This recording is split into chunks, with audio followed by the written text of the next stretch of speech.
Hello out there in podcast land. Welcome to the Game or Die podcast. The website is gameordie.net, and you can find me on Twitter at themadman007. I am your host, Ryan Moore. So this week's episode, or the next episode, is going to cover a few different things that I've been going through last couple of weeks. First off, I kept up with the Castlevania series. I was so enthralled by Castlevania 1, 2, 3, Rondo, Symphony of the Night, Super Castlevania 4, that I kept just playing through Castlevania games, and Lords of Shadow was the next one kind of in the list. And I remember starting it when it came out, or playing, I think, the demo on Xbox 360. And I didn't get it. I couldn't get into it. Everything felt really off and weird. And again, I never really played through the Castlevania games when I was younger, so it didn't have anything familiar. I didn't have anything to equate it to. So when I was playing it, I just kind of fell off of it. A couple years ago, I picked it back up and went, man, maybe I should get this Castlevania thing another go. So I played it again and got about an hour or so in and just, again, dropped it completely. I just could not get into this game. And then, after I played through all the other Castlevania games, I was like, man, I gotta get back into Lords of Shadow. I kind of knew some of the backstory, and I kind of knew the twist going into it, so nothing was going to blow my mind. But I put it back on after the last couple of weeks. I've kind of been in a slump as of late with the last couple of weeks because I've just barreled through all these games in such quick succession that when I got to Lords of Shadow, I was like, this isn't really doing it for me again. And I just kept with it. And luckily, my wife was watching me play through this game as well, and she really enjoyed watching it. So she would kind of encourage me to, hey, are you going to play Castlevania again tonight?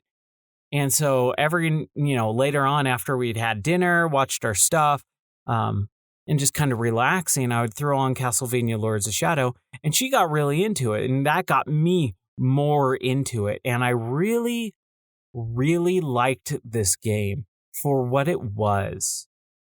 Coming to it after years of it being so looked down on because it is such a different thing compared to the other Castlevania games, because it doesn't stick with the normal way that these Castlevania games go. Like I said before in all my other podcasts about these games, they follow a very similar formula. But Lords of Shadow really doesn't. And the reason why is because the game wasn't originally developed as a Castlevania game. It was its own thing, and then it kind of got reworked into a Castlevania game. And the ending is definitely shoehorned in. But I really liked it. I really, really enjoyed playing this game years later. And I think it was a perfect time to come back to it. After all the dust is settled with this game. After all the critics panned it for it not being a Castlevania game originally or having other issues. I really, really liked what this game did. It's a God of War clone through and through. And especially back in the day, I totally get why people hate it, because it was following that very simple God of War formula, that clone aspect nature of it being so similar to, and again, there were so many games of that nature coming out at the same exact time that there was definitely that type of fatigue going on. And I remember it too. I remember when Lords of Shadow came out and it was like Lords of Shadow, Dante's Inferno, God of War just finished up its trilogy series back then, because this game came out in like October of 2010. So roughly 9 years ago. Man, 9 years ago. it came out in 2010, and like I said, like Dante's Inferno, Devil May Cry series as well, uh, Bayonetta. All these games were very, very similar, and there was a lot of genre fatigue. It's kind of like the zombie thing. Like any game that features zombies is like, ugh, not another zombie game. This time it was like, ugh, not another God of War clone. So I totally get why people kind of were bashing this game when it came out, because yeah, I totally get it. I totally get that it's a God of War clone, and it really is. You have light attack, heavy attack, dodge, and especially the way the game is laid out, you have these gigantic, expansive set piece levels that can take about half an hour, 30, 40 minutes, somewhere around there, usually to complete. And you just get these wave of enemies, and you're just you can button mash your way through most of this game. But for whatever reason, I had a fun time with it. I didn't take it too seriously. And I think that's really why I like this game so much, is I didn't take it seriously. I just enjoyed playing the game for what it was. And being able to say, yeah, I've played through so many stinking Castlevania games. I've played through most of the games that have the name Castlevania on them, except for the mobile games at this point, or handheld games. I really enjoyed it. So the reason why I liked it so much is because the story. And I know a lot of people hate the story, but and I agree that the story is not amazing and the twist ending is dumb, but the story leading up to it was fun enough. And again, this is like almost directly pound for pound Dante's Inferno as well. You are this guy Gabriel, and his last name is Belmont. So again, hey, Castlevania series. So you are Gabriel Belmont, and your wife has died, and you are so upset and so pissed off that your wife is dead that you hear about this relic called a god mask that can bring people back from the dead. Simple enough. So you go out and search for it. You go out and search, and you immediately get attacked by werewolves and things like that.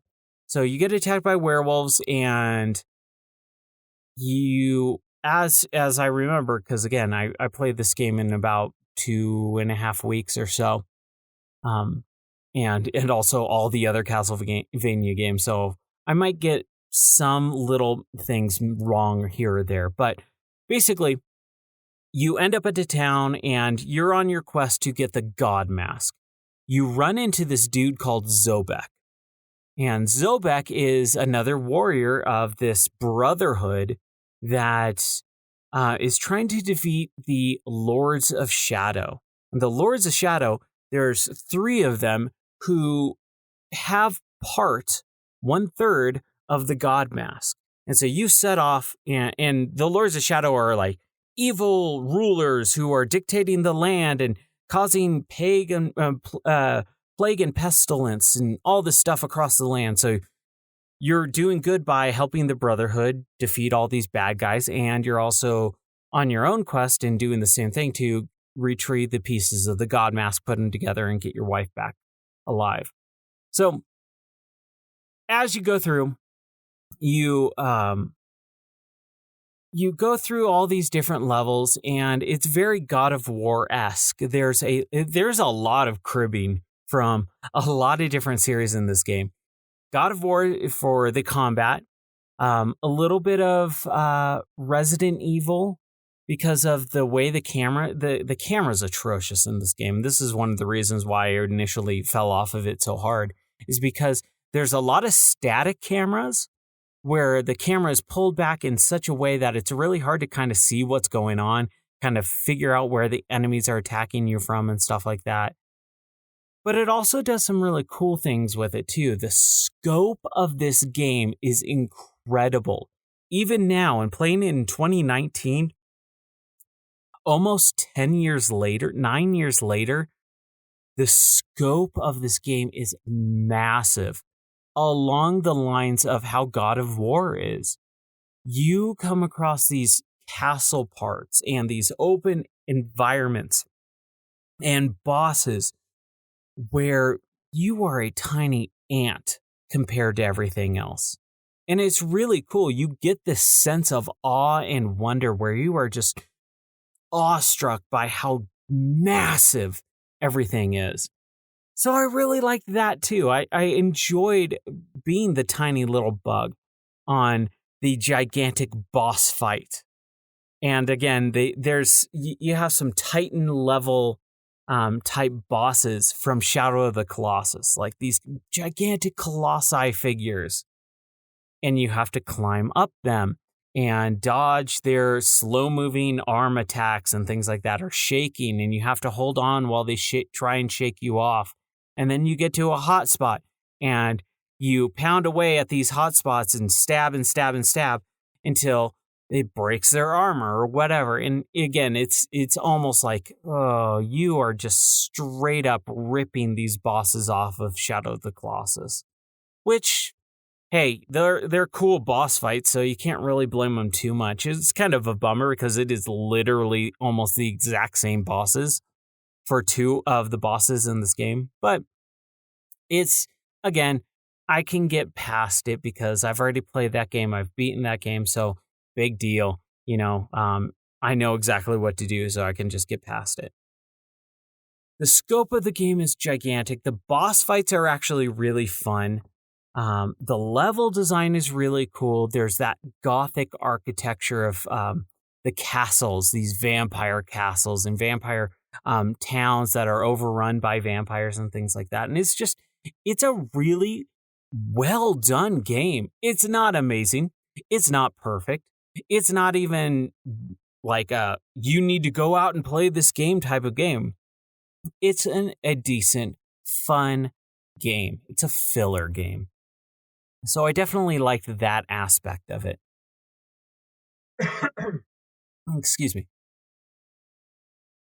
So another thing that I liked about this game was the fact that when you play, you have a lot of different combos. And most of the time, I button mash through these games. Why? Because it's just good enough.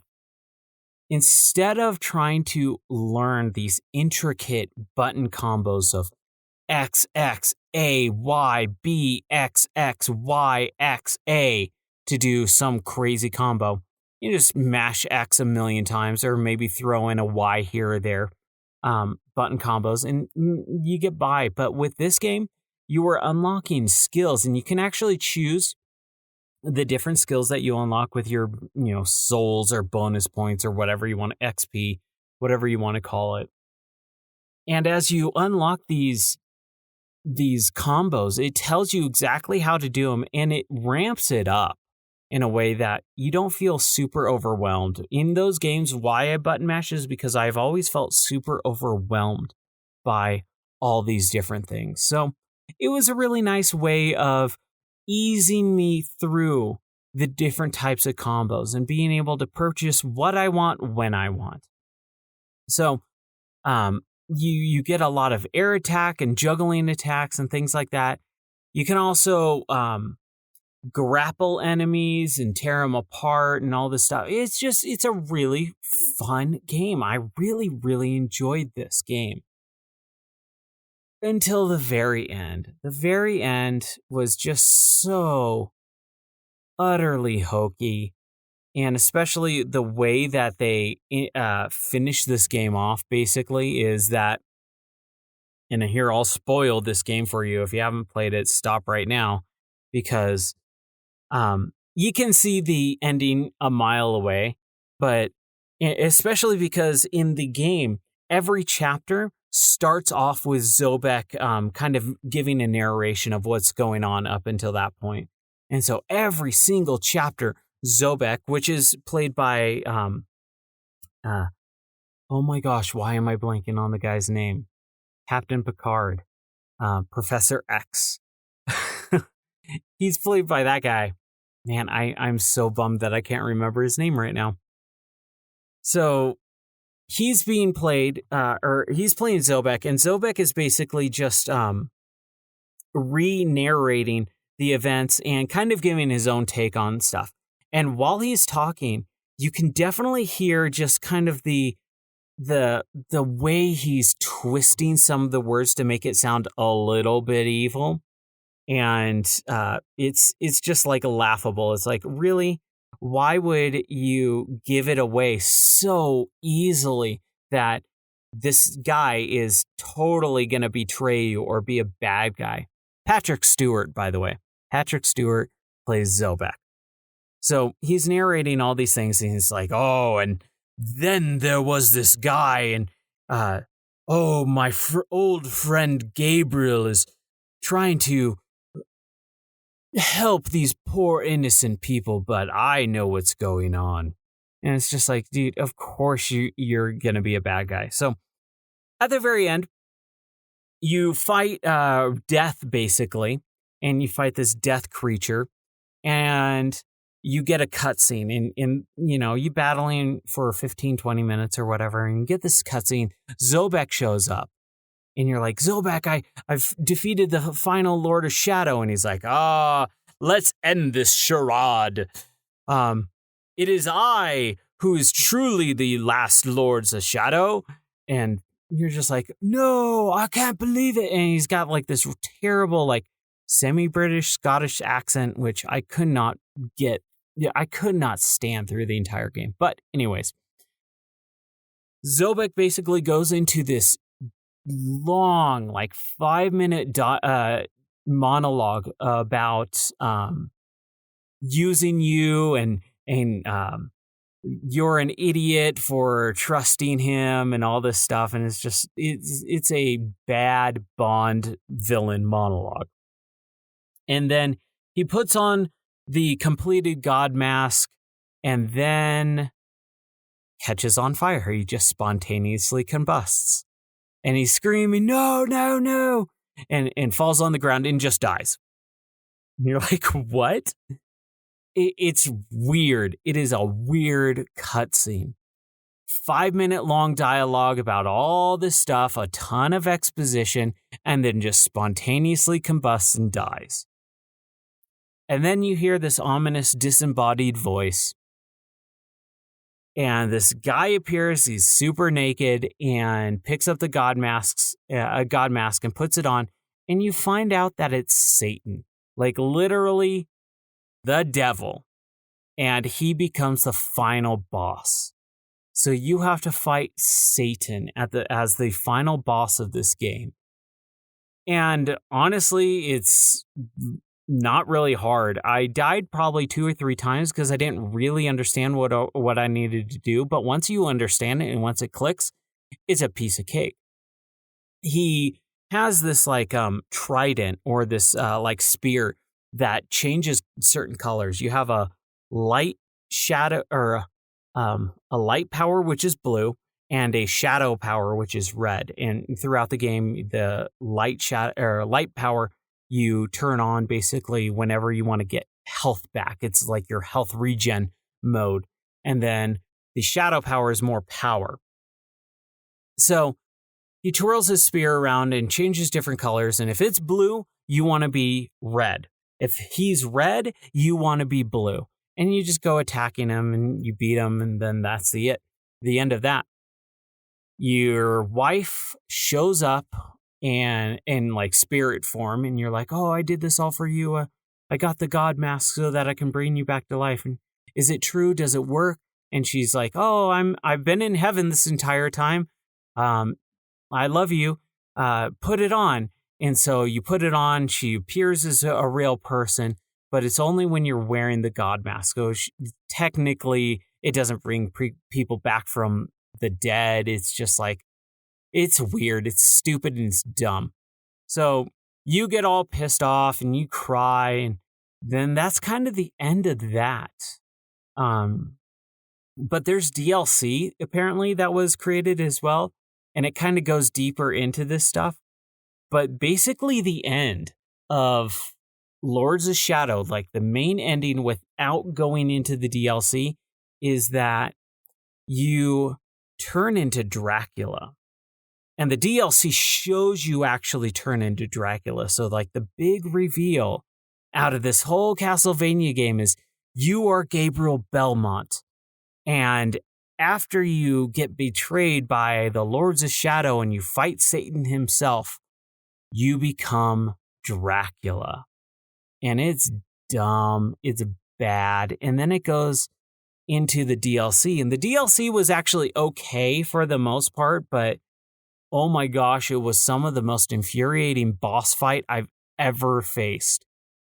The last DLC, I like the first DLC. The first DLC kind of shows you turn into Dracula by going back to the vampire castle where you killed you in the main game. You go through this this castle that's controlled by a main queen vampire, but throughout the castle you encounter this little girl who's still a vampire, but she's very much a little girl. And so you play chess with her and stuff like that, and she has a bunch of toys that she tries to kill you with, but she respects you. Throughout the course of the game, she learns to respect you. And so after you defeat Satan, the game technically ends.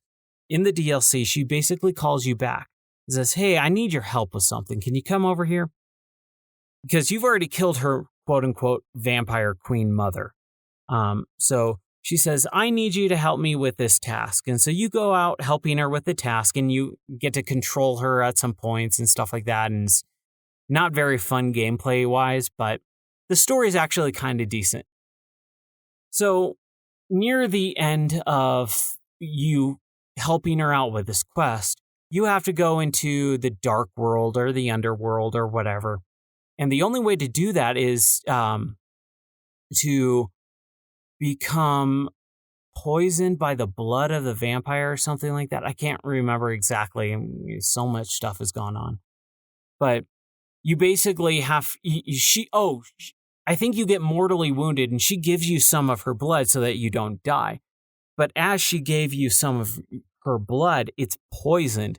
And so the only way to live is to drink all of this girl's blood and replace your blood with her blood in your body. And it's like, okay, I guess.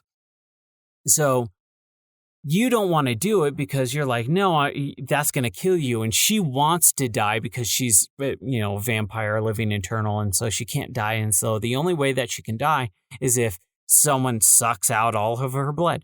And so you suck out all of her blood. And she now is like the main queen vampire of the world or whatever. And then you kill her. So you replace her as the main, lord of vampires. So that's how you become Dracula. Again, a little hokey. I guess that's an okay kind of story, but it's very melodramatic and is just kind of very ham-fisted in the way that they present it. And I didn't think it was all that interesting, but whatever. I just am more upset about the fact that a Belmont, is now Dracula, and it doesn't make any sense from a lore standpoint. So that's the first DLC. The second DLC is you going into the underworld and you fight what is known as the Forgotten One, which is this big, crazy boss, the ender of all worlds who was locked away forever. And somehow he is coming back. And so it's your job to defeat him.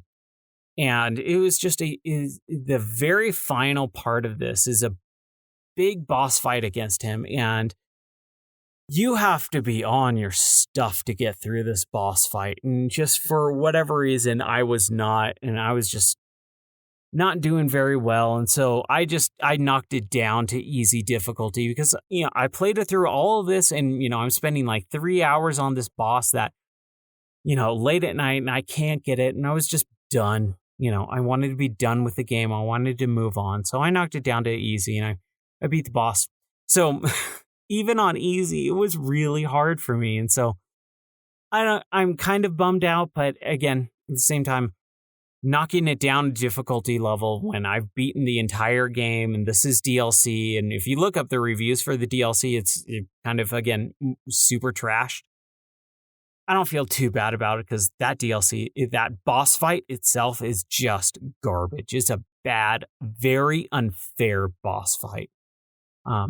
Also, when I started this boss fight too, I had a third of health with no superpowers. And the only way that you can get superpowers or the shadow and light magic is by doing super well. And it's just a really hard boss fight. So whatever. Anyways, so I finished that and I finished the game and I'm like, all right, cool. I'm done with that. Now on to Lords of Shadow 2. And again, Lords of Shadow 2 is even hated more than Lords of Shadow 1. Lords of Shadow 1 is like, everyone's like, it's kind of whatever. It's kind of a bad game, but it's whatever. But Lords of Shadow 2 is like just despised. Everyone hates that game. Everyone says it sucks. And I'm like, well, I have it. Might as well play it. And I've got nothing else to play. So I loaded Lords of Shadow 2 up and it was okay. I was kind of digging it. You get through the tutorial and you're Dracula at this point. You are Dracula. All powerful Dracula, brooding in his chamber and stuff like that. The character models, it's not good, but it's better than what Gabriel was in the first one because the way that they designed the character of Gabriel in the first one is a very tall, not lanky, but massive kind of guy. And the proportion of his head is a tiny, tiny, tiny little head on a full-grown body. And so it just looks weird. Throughout the entire game, it always bugged me watching any cutscene because your character just looks weird. It doesn't look right. So they kind of fixed that a little bit, but just the face of Dracula and his attitude and his voice, it just all doesn't fit with what you think Dracula should be in the other Castlevania games or in films and movies. It's just, it doesn't fit the way Dracula should be presented. So you are Dracula now and you go through the tutorial of how to play the game, and it's a very similar way of playing from Lords of Shadow 1, but they've kind of improved the combat a little bit. I actually like the combat a lot more.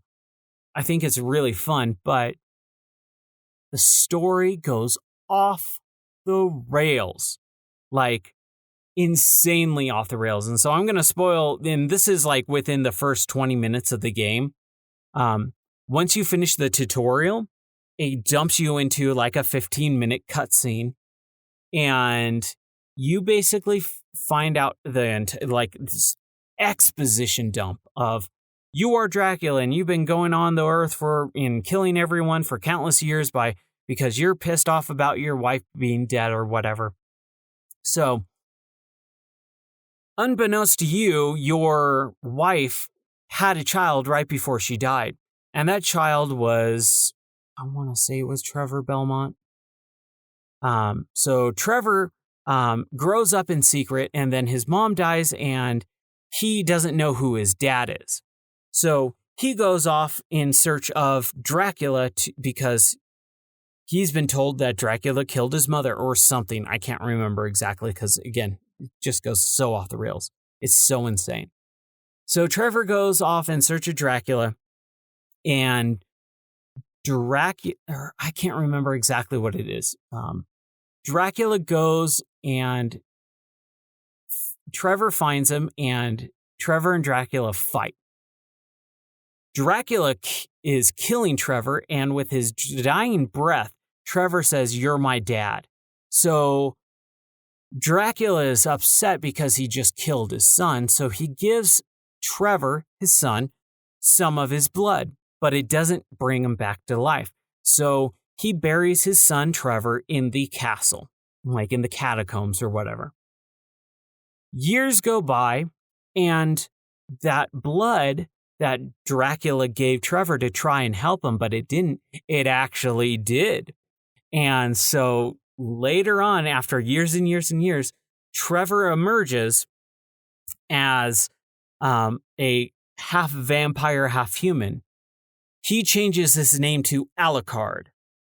And so Alucard goes off and tries to find his dad and kill him. Unbeknownst to Alucard, who is Trevor, he had a son who he didn't know about, and his son was named Simon. So Simon grows up without a dad, and he goes off in search of Dracula, and in the course of his quest, Simon's quest, he comes across Alucard, who is his dad, but neither of them know that. And then they go and try and fight Dracula. So Dracula is the grandfather. Alucard is the son, who is the father of Simon. And it goes off from there. And it's a dumb, stupid thing. So, the whole thing at the end of Lords of Shadow 1, and I totally forgot this. After you, this is how you find out that you're Dracula without playing the DLC, is that once you kill Satan, it goes into this cutscene. And it's this old castle, and this, it's all dark and dreary, and this guy in a, he's wearing a robe or something. And this old guy in a robe is in like this castle monastery or whatever. And he goes up this elevator, or whatever. I can't remember, stairs. And he goes into this big empty cathedral looking area, and he's calling out, and he's like, "Hey, are you there? Are you there, old friend?" And you peer out from the shadows, and you're like, "Don't call me Gabriel. My name is Dracula." And it's like this big old reveal, and you're like, "Oh, I'm Dracula. That's kind of silly." That's the whole thing. And then you realize it's Zobek. And so Zobek and Dracula are talking, and Zobek and you kind of get in a fight about, hey, Satan's coming back, and he's super pissed, and he's going to kill us both and make us suffer for all eternity because we beat him again so long ago. And so you kind of get in a little fight, and Zobek pushes you out this stained glass window. And as you're falling through the stained glass window, it's revealed that it's modern time New York.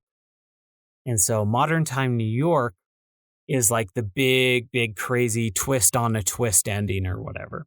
So in Lords of Shadow 2, now flash forward again to that game again. After you find out that Alucard is your son and then Simon is your grandson, you wake up again, and Zobek it's in modern times, and the city has been built on your castle or whatever, and you are super weak, and Zobek basically tries to get you to, he gives you a little bit of life so that he can manipulate you because you just want to die. You're so pissed off at the world, and you're so done with being a vampire and Dracula, and you don't really have much power. And you're just kind of going through this endless, eternal suffering that you just want to die. So Zobek basically has your old weapon which can kill you. And he says, I'll kill you with this weapon and grant you eternal death or whatever if you help me conquer the forces of Satan, because he's coming back and he's getting his army ready. So we got to stop his army from helping him come to this earth. So the reason why this game isn't very good is because not just the story is crazy and insane and not very good either, is also that this game meshes that modern real world setting to the older castle medieval setting. All the medieval stuff is actually really fun and really cool, and learning the castle layout and stuff like that. But the modern stuff is so boring. It's so generic. It's lame. It's terrible that it just, and you switch back and forth and back and forth. And every time you get to the castle stuff, you're like, oh, this is kind of interesting and unique and fun for the most part, I guess. But then it switches you back to the modern part, and you're like, ugh, I don't want to do this at all. So I'm probably about 3 to 4 hours in out of a 15-hour game for Lords of Shadow 2, and I don't know if I have it in me to finish this game. I'm just not enjoying it enough to finish it. And especially now that E3's around the corner, I'm not really feeling it anymore. So I'm trying to figure out what I'm going to do with that. But that's, again, my Castlevania time. And I enjoyed Lords of Shadow. Lords of Shadow 2 is not as good. Definitely nowhere near as good. But again, like the combat is actually a lot better, I think. So I did that, and then for whatever reason, I just got hooked on this new audiobook. So I follow Adam Savage on Twitter and on YouTube. His Adam Savage is Tested. I watch those every once in a while and stuff like that, but I got really into his building stuff. Like, he's got this 1-day build, and so I watched him build Eric Idle's guitar case. He met with Eric Idle, basically said, "Hey, I need a new guitar case because every time I travel with my guitar, it kind of gets mashed up in airplanes and stuff like that. So anyone who can make me a guitar case, drop me a line." So Adam Savage loves Eric Idle. He's one of his, guys. He loves the Monty Python crew, and so he messaged him, and then Eric Idle messaged back, and he said, "All right, cool. Come fly to," I think it was like Southern California or wherever. And he said, "Hey, come meet me and let me show you what's going on with my case. And then I'll let you build me a new case." And so he takes the case. Adam Savage takes the case from Eric Idle and brings it back to his workshop and says, "All right, I have 1 day to complete this. I need to build from scratch a brand new guitar case that will not crush this guitar, but will be light enough to walk around in and all this stuff, and be of good design and unique design." And so he sets off doing this whole build. And it's like, I want to say it's almost an hour-long video, and I just watched it in one sitting, and I was just like, this is incredible. This is really fun. And I love Mythbusters. Mythbusters was one of the very few shows that my family and I watched together. I didn't watch a whole lot of movies and TV with my family growing up. It was this and the Osbournes were like the two more family TV shows that we would watch together as a family. And so Mythbusters was always something really fun that we always got together. And so I have all the Mythbusters episodes on my Plex server, and I watch them all the time. During dinner making and stuff like that, I'll put on an episode or two. And so I just got really addicted to this. And so I started watching a bunch of other stuff. He did a whole diorama of the maze from The Shining, the hedge maze. He's done a whole prop build of Excalibur. He's done gun stuff from one of his favorite movies, Blade Runner, and stuff like that. And it's just really interesting to watch this dude create out of nothing this prop or this, unique design or something like that. And so I got really addicted to it. And then one of the videos he posted at the end, he was like, "Oh, hey, I have a new book coming out. And it's called Every Tool's a Hammer." I think that's kind of a lame, name for a book, but he actually goes into it in the book why he named that book that. And it was from a quote from one of his, mentors or whatever. So I get it. But I listened to this book. I bought this audiobook on Audible, and it's about 7.5 hours long. I finished it in 1 day because that's how good it was to me. I really, really enjoyed listening to this book. It was informative, interesting, and just hearing Adam's passion for making stuff and the way he goes about making stuff and talking about lists and checklists and forming an idea and making it come to life and the tools he's using and stuff like that. I encourage anyone who likes Mythbusters, anyone who likes Adam Savage, anyone who likes building or creating or manufacturing stuff. It's really good. It's a very good and very, easy to complete book. I finished it, like I said, in one day. It was really good. So I kind of got sidetracked on that. And that's why I stopped playing Lords of Shadow for a couple days, is because I was just like, I'm watching all these videos, watching Mythbusters again, listening to this audio book. And I really loved it. So that brings us up to the last day or two. And it is now officially E3. E3 has come, and it is here, and some of the press conferences have started. So I'll just kind of briefly talk about why E3... I've been going to E3 since 2009. My first E3 experience was incredible. I had the opportunity because our family owned a video game store. And this video game store, this is, back in 2009, you had to have industry credentials to go to E3. You had to be part of the industry to go. And so I used it as a really good opportunity to learn not just about new games and play them, but also to get different vendors and distributors and things like that. So that was kind of my way in. And while I went on my first E3, it was 2009, I got to see Batman Arkham Asylum before anyone else played it. And this is back before that game came out, so it didn't have a good reputation yet. Everyone was very, very iffy on this game before it came out. Because the Batman games, for whatever reason, because I don't agree with this, everyone says there's never been a good Batman game. Batman games always suck. And I was like, no, they don't. They're freaking awesome. They're fantastic. Some of them aren't great, but I've always liked the Batman games. Konami's Batman game on the original Nintendo.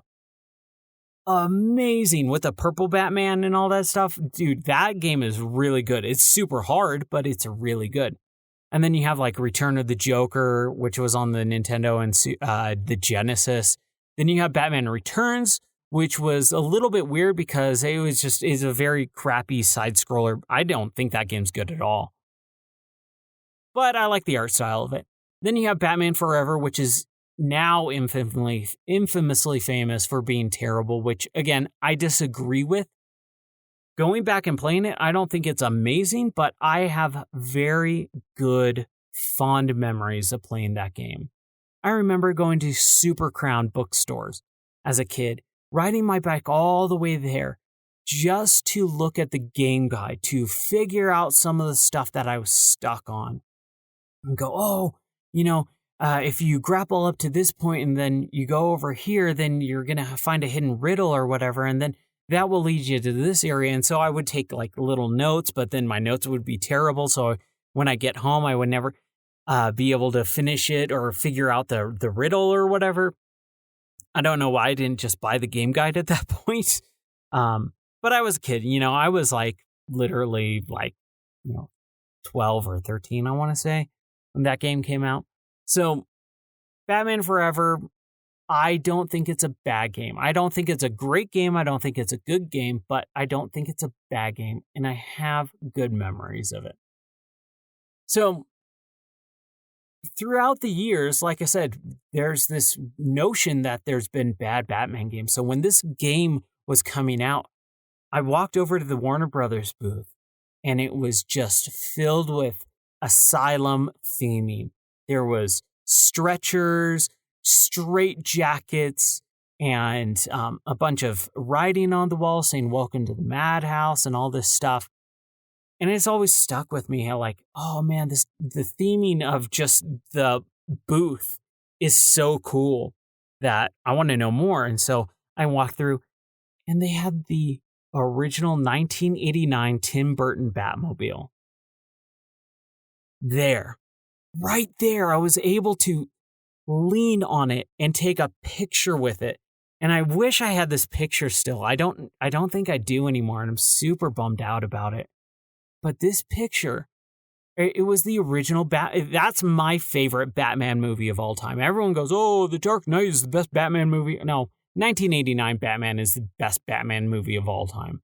I don't care if the Joker dies at the end. I don't care if it's canonically not correct that Jack Napier killed Batman's parents and not Joe Chill or whatever. I don't care because it's so good. That movie holds up in every aspect other than, again, canonical stuff. But I have, some of the best memories of that movie. I remember my mom taking me to opening day. I was 4 years old, and my mom stood in line with me while the movie theater line wrapped around the entire building to go see this movie. We waited in line for hours. And I remember it was so packed that we had to sit in the very front row. And no one sits in the front row. But again, when it's packed like that, there are people who have to sit there. So my mom let me and sit in the front row and sat there with me. And I remember tilting my neck all the way up to this gigantic screen and seeing Batman fight Joker. I remember the boardroom scene vividly as a kid. It scared the crap out of me until I was well into my teens and watched it again. But I remember that boardroom scene because it was so creepy, yet so interesting to me, even as a very young kid of 4 years old, to watch Joker buzz this guy to death and shock him so much that he turned into this green zombie-like skeleton. It was incredible. So I love Batman. Batman has always been one of my favorite, superhero, Spider-Man a close second.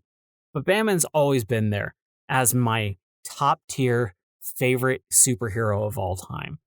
And so being able to see the Batmobile and then being able to play this game and no one else knew it was going to be good. Everyone else thought it was going to be terrible. And being able to go back to our game store and be able to tell people, no, dude, you need to play the Batman game when it comes out. You need to buy this game because it is incredible. The flow combat, I'm not going to go really deep into Arkham Asylum, but it was just incredible. And that was one of my first E3 moments. Also, being able to play Brutal Legend before it came out and before that demo came out. I like Brutal Legend. I don't care what anyone says. I agree that it was crappy of them to not say up front that this game is hack and slash action adventure slash RTS, because that's a very large part of that game is that RTS part. But being able to play that game and talk to the developers and some of the actual artists of that game at E3 before that game came out and said, hey, take a look at some of the stuff. I actually designed the artwork for, the flower petals. If you take a look at the flower petals in Brutal Legend, they're all hands doing the devil horns and stuff like that. And I thought that was just really interesting. It's pointing out all these little tiny things that no one would ever know. But I sat there and talked to the guy for like half an hour about it, and it was really fun. So that was my first E3. I went year after year up until the last couple years where I haven't gone because they opened it up to the public. And there's just so many games that are behind closed doors that are being shown as just trailers. You're not getting any hands-on time. The lines for the hands-on games are so long that it's not worth standing in line for. And there's just a myriad of problems with E3 now. And it's a bummer because I love it. It's like our Christmas. It's a gamer's Christmas. And it's just fun. Seeing all the new products, being able to, get excited for all the new games coming out that you've never heard of before. It is really fun. So every year for the last couple of years that I haven't gone, I'm like, oh, E3, whatever. It's going to be kind of lame. There's not going to have, and especially this year too, with Sony backing out, EA not being there and doing a press conference either. Like, it's just weird all around. So I wasn't really hyped up for it until like the last couple of days. I'm like, dude, E3, all right, press conference time. I'm just going to sit there, watch Giant Bomb talk over the press conferences, get excited for some of these games. And so today is Sunday night / Monday morning. So there's only been two press conferences, the Microsoft one and the Bethesda one. Microsoft, I thought, actually did a very good job. I think they talked about all the different games that they're coming out with within the next year or so. They also talked very, very, very vaguely about their cloud gaming system, which I couldn't care less about. And, Google Stadia and stuff like that. I have a insanely good PC, so I don't need to subscribe to a service that will have just as good or less specs than my current rig does. So it doesn't interest me whatsoever. For other people, I totally get why people would be interested in that. But like, dude, if you're going to buy into this ecosystem of $130 or $40 just for the hardware and then a subscription of $10 a month, like, save that money up for a year and then just buy a really good PC if you care that much about having good specs. It's just, I think Google Stadia will be good for a while for some people, but because of the speed requirements on all this stuff, I think having the stuff yourself and owning a very powerful PC is so much better than relying on a service where you still have to buy the games. All you are doing is renting hardware. That's all you're doing. You're renting hardware and you're subscribing to this rental hardware system or service and then still buying these games. And you can only play it there. You can't, go on the road or play it on a laptop or whatever, in a car or on an airplane. So I don't get who it's for. It's a very niche crowd to begin with, with the high bandwidth requirements and things like that. So Google Stadia and then xCloud gaming service for Microsoft, probably a very similar stuff, but they barely talked about it. They also talked about Project Scarlet, which is their new Xbox console. The new generation is finally being talked about on a stage in front of millions and millions of people, not just hushed whispers or rumors or whatever. Again, the things that they're saying sound awesome. It sounds great, but to me, it's a console. Consoles are for exclusives. And with Microsoft, there's no console exclusives. It's a ecosystem exclusive. It's a Microsoft exclusive. I already have a $3,000+ PC roughly, with all the hard drives and crap that I've put in it, in graphics cards. I don't need a console. I don't need to spend money on a console that's going to do less than what I currently have a year and a half later. And again, the whole thing with Project Scarlet is coming out in holiday 2020. So why does anyone care about stuff that's not coming out for an entire year and a half? And the designs, the layout, the board, the specs are all not finalized. So who gives a crap? I don't know why people get so up in arms about it. It just makes no sense. And if you really care about those specs, buy a PC. It doesn't make sense that I love my friends. My friend Jeff, he's really into the Xbox ecosystem with the Xbox One X, but refuses to get a PC for whatever reason. And it's like a $500 console. But it does 4K, so does a PC. Oh, but it does this, so does a PC. And you can do a lot more with it. It's not like you're just using it for games. You can use it for editing. You can use it for audio. You can use it for home theater. You can use it for storage. You can use it for word processing. You can use it for web browsing, for crying out loud. You can do so much more with a PC that has a billion better specs for a cheaper price and is not going to be obsolete within a year. Xbox One X is obsolete at this point because it's old hardware and it's not getting any better. It will never get better and you can never upgrade it. It will always be that hardware that was locked down in 2016 or 2017. It's 2017 hardware in 2019 and you're bragging about it? Like I said, I love Jeff, but I just don't get that mentality of, oh my gosh, look at these specs. It can do 4K. Yeah, it can do checkerboard 4K, which is not real 4K. It can do 60 frames per second. No, it can't. Not on 4K. It can only, unless it's, again, certain games can do 4K 60. Very small games. You're not getting 4K 60 out of Witcher 3 or Gears 4 or any other Forza 4, Forza Horizon 4. You're not getting 4K 60, you're getting 4K 30, which I will always 100% take 60 frames per second over 30 frames per second every day. I don't care about 4K. 4K is it's not a pipe dream. It's something that is achievable, but is such a less visually appealing thing than frame rate. Frame rate is always king. So, with that being out of the way, I think that Microsoft did a really good job of showing off a bunch of games. They had Cyberpunk 2077, which I was not initially excited for, even though it's by CD Projekt Red, and I love the crap out of the Witcher series. You know, like I said, it's one of my favorite games of all time in the, top 10 podcast.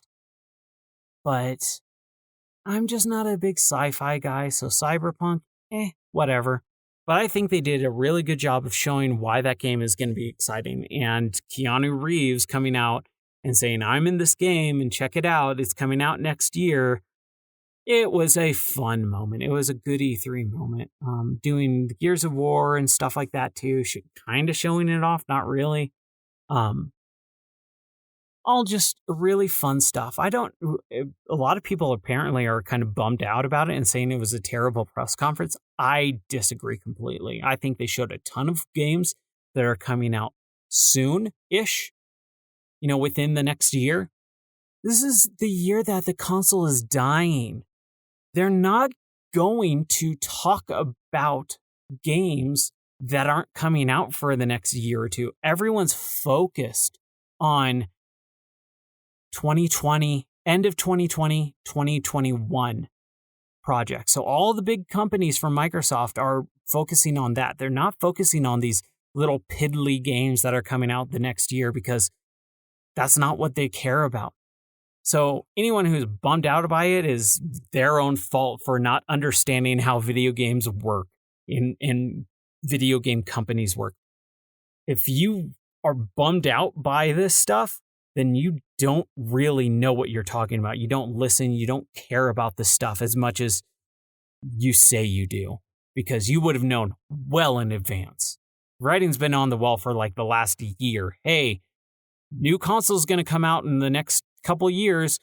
We're going to wind down game production on Xbox One and focus on Project Scarlet. So that's your own dumb fault. So that was Microsoft. Bethesda came out and had some good stuff, but I'm not really excited about the games that they already have out, like Fallout 76, MMO, really don't care about. Rage 2 apparently sounds super boring, and I haven't played that. Maybe I will at some point, but I just haven't gotten around to it. And then they came out with the Wolfenstein games. There's a VR version or a VR game, and then the Youngblood stuff, which is like the proper, kind of mini sequel while they get working on Wolfenstein 3. But I'm excited for that. I'm really excited. I love the Wolfenstein games. I think they're fantastic. And anyone who doesn't recognize how good they are, they don't listen to the video game community. They don't care about games because this is exactly what everyone should want from these shooters that are super boring. High action, really good gunplay, good, amazing story, great music, great sound effects, great melee kills. Just fantastic. So I'm super excited about Wolfenstein. We'll see when that comes out. Apparently, one of them comes out next month, so I'm excited to get that. And then they talked about Doom Eternal, which I don't like Doom. I've never really been a Doom person. I thought Doom's 2016 was super underwhelming, especially compared to what everyone was talking about. People are over the moon for that game, and I thought it was just boring. I felt like I saw the entire game within 15 minutes because all you're doing is shooting until the enemies glow and then you go up and melee them. And it's the same canned 5 melee killing animations. It was fine. I beat that game. It's not like I didn't enjoy playing it. It was fine. I just thought it was kind of boring and kind of rote. So, not excited about Doom Eternal at all, and they devoted a very long time to that press conference. So that is my E3 talkings about for the first 2 press conferences. Who knows what's going to happen in the next couple of days? What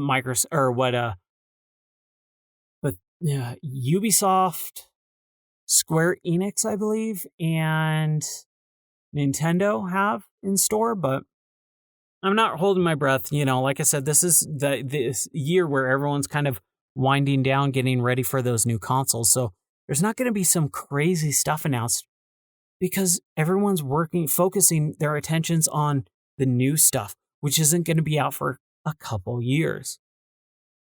So that's this episode of the podcast. If you liked it, hopefully you continue listening.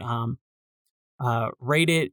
I have no idea who's listening and who's not. If you liked it, if you want to send me an email or whatever, it's ryan@gameordie.net. You can visit us online at gameordie.net as well. I write whenever I want to about whatever I want to. My schedule's just been so busy lately that I haven't really had time. That's why, this podcast took more than 2 weeks. But I like talking about video games. I love talking about video games. I can stand here all day talking about video games. But it's about 1 o'clock in the morning right now, and I'm tired. I've been moving a bunch of stuff and doing yard work and all that stuff. So I'm going to go play a couple games, finish off the night, and then I will come back and record whenever I feel like it, and hopefully you'll be here to listen. So thank you very much for listening, and I'll catch you next time in podcast land. You're sort of stuck where you are, but in your dreams you can buy expensive cars or live on Mars and have it your way.